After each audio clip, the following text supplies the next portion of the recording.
Afternoon. I hope everybody's had a good day today. And we're going to talk a little bit about digital literacy as soon as this PowerPoint gets pulled up here. Here we go. Okay. And we know that digital literacy can mean several different things.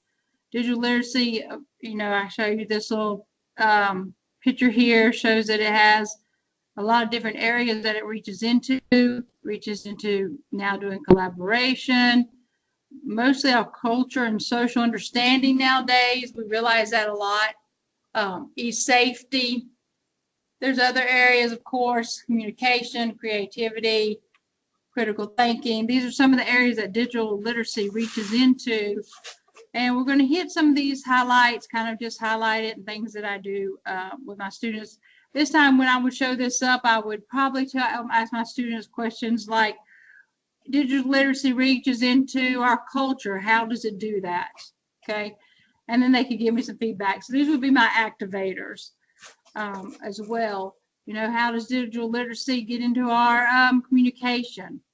Is it affecting our communication nowadays, or is it improving our communications? These are some things we would discuss kind of as an activator for this particular lesson. So don't confuse digital skills and digital literacy.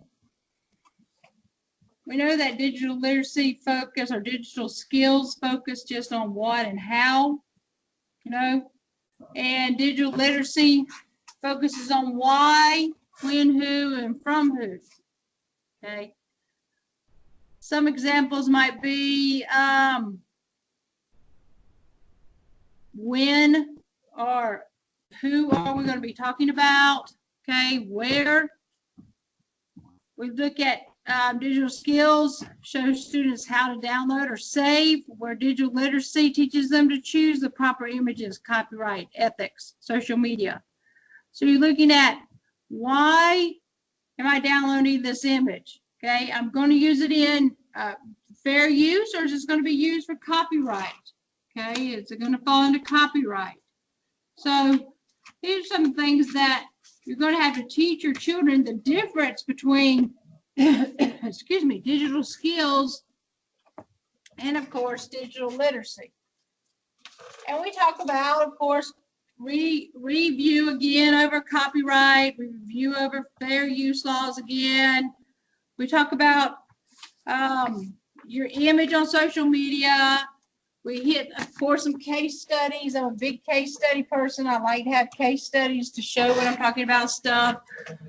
When I'm talking about, and we talk about the case study about the pirate, the lady that posted on MySpace. And so these are some of the things that we hit on as we're going along. Of course, we know that now a new one that I just received on Facebook the other day, or about Facebook. Let me see if I can find what I did with that there. Let's see, my digital. Well, I have to come back to that because I don't know what I do with it right this second. Can't find it. Is where Facebook is going downward, and Facebook just bought Instagram, okay? Because people have less, do a lot less on Facebook now than they used to. The younger generation now, it hits more of the older generation. And so they also now have bought Instagram, and people didn't realize that he had bought Instagram and some of the things that they're finding out, okay?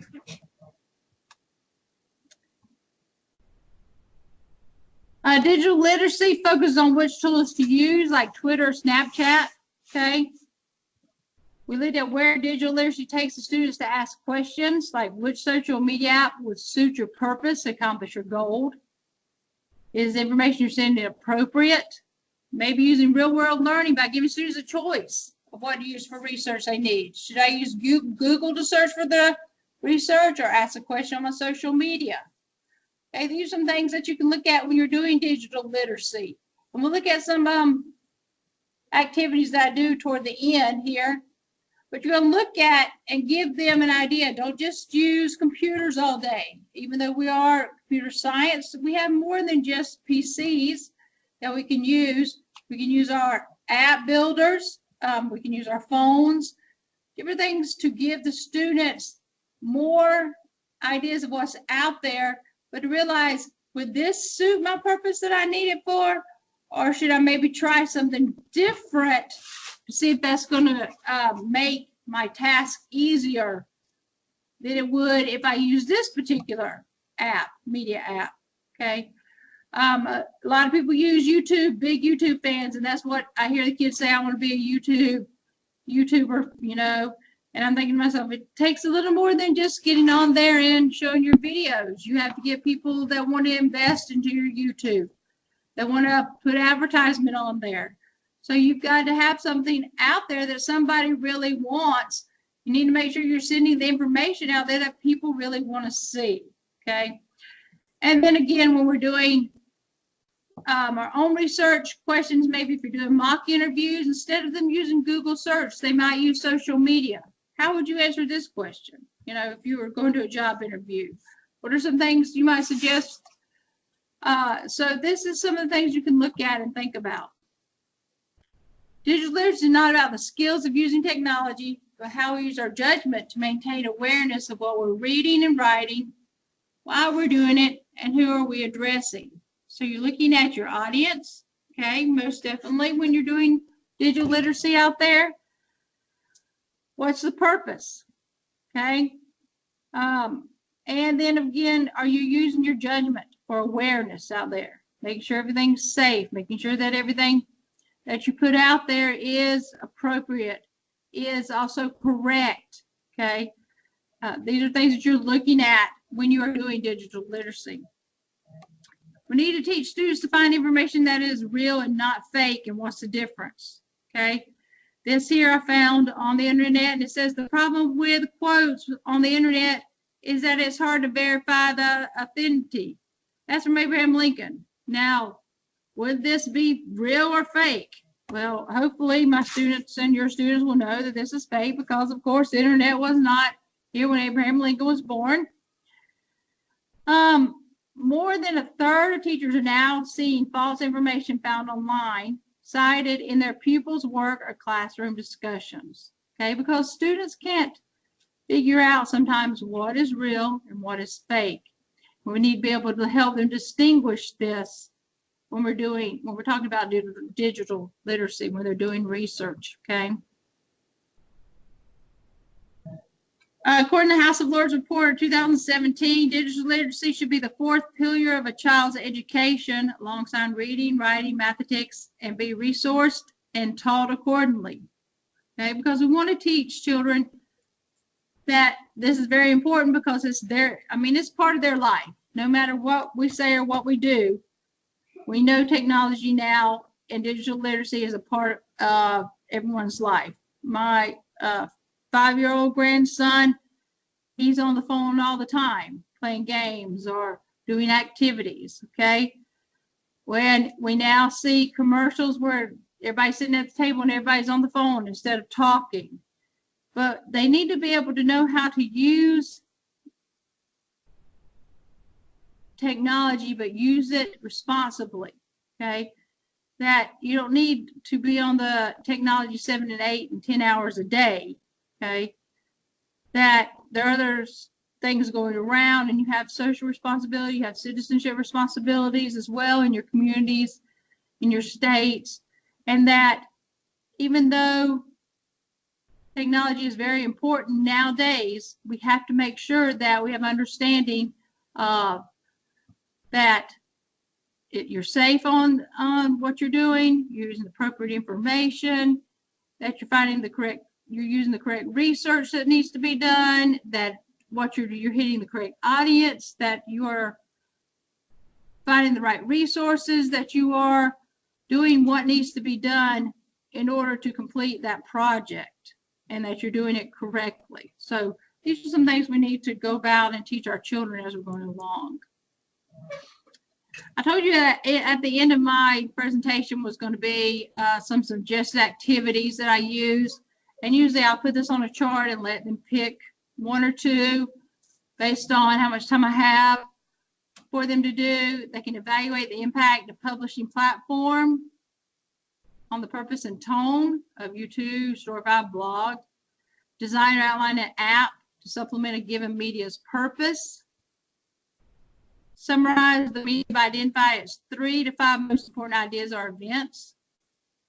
Figure what an author's position on issue X might be, assuming an otherwise unrelated media. And then there's some examples there. Revise and repackage a given media so that it is optimized for another platform. Give you some examples there. Debate the author's choice in publishing that platform. Analyze the structure of the media and determine its impact on its purpose. We're getting now more and more false media out there. So that's a really good one that students need to do. That's really good for them as well. Maybe they can distinguish between real media structures and, of course, fake. These are some of the resources I used when I was doing this PowerPoint and talking about some of the articles that I was reading in order to finish this PowerPoint. And then these are some of the works that I cited here of material I used for this particular PowerPoint. Digital media is really important, something we really need to teach our kids nowadays. And we need to know that it impacts our social, our society, our culture, our economics. Digital literacy impacts so many things that we do nowadays that we need to teach our kids to be responsible and to look at what is out there to find out who wrote it, why it was written. Again, let's go back to the first one here where it talks about,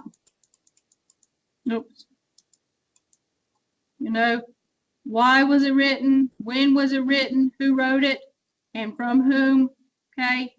And they need to look at this to make sure that, again, it is an acceptable form of media that they can use, that they can quote from, that they can have an opportunity to create something from as well. And so these are some of the things that digital literacy you most definitely need to focus on teaching students to do in the classroom. Okay. And again, these are some activities, suggested activities that they can do. And again, these are some really good activities. I've had some good returns on this back from my students, and they realize that, hey, this app has more purpose than just posting pictures all day. It has other purposes as well. So this is some of the things that students can learn by some of these suggested activities as well. Okay. Do we have any questions?